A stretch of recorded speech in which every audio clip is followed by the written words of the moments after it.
Herkese merhabalar. Bu videomuzda doğal öksürük şurubu yapacağız. Nedir doğal öksürük şurubu? Bal, limon ve zencefille yapacağız. Öksürüğe çok iyi gelen bir karışım. Şimdi birlikte onu yapacağız. Öncelikle malzemelerimiz 1 su bardağı bal, 1 çorba kaşığı limon suyu, 1 çorba kaşığı da toz zencefilimiz var. Öncelikle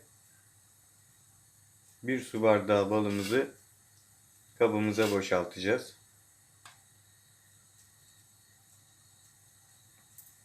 Şöyle çay kaşığıyla yardım alacağım.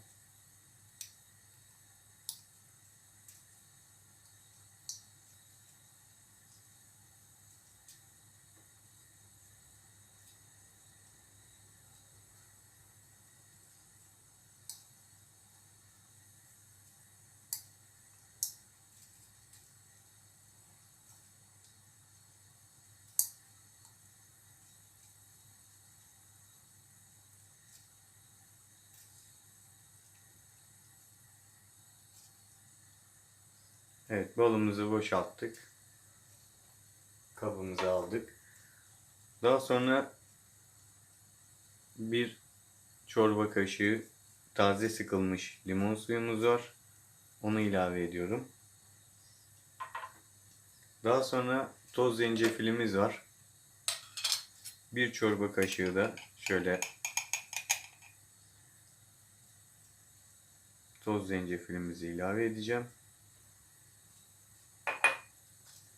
Daha sonra bunu kaşık yardımıyla karıştıracağım.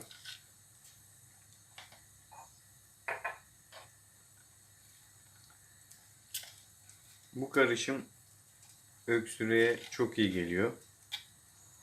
Bu karışımı yaptıktan sonra dilerseniz direkt bir tatlı kaşığı her sabah alabilirsiniz. Dilerseniz çayınıza ilave edebilirsiniz. Yani çayla birlikte, farklı suyla birlikte içeceğiniz içeceğin içine de ilave ederek de kullanabilirsiniz. Tek başına da kullanabilirsiniz. Şöyle karıştırmaya devam ediyorum. Hiç ilaç almadan bunu kullanarak öksürüğü giderebilirsiniz. Şöyle göstereyim kıvamını da size. İyice karıştırıp bir kavanoza alırsanız kapaklı, dilediğiniz zaman kullanabilirsiniz.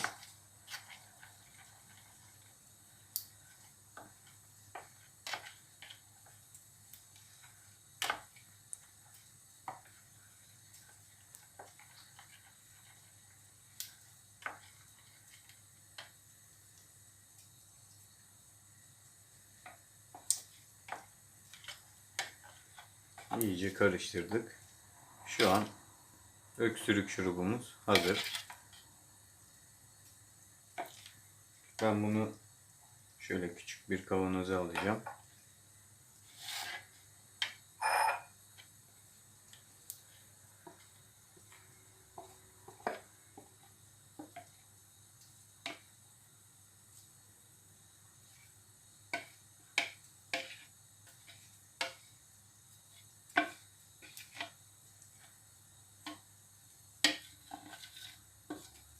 Kolaylıkla yapabileceğiniz bir tarif.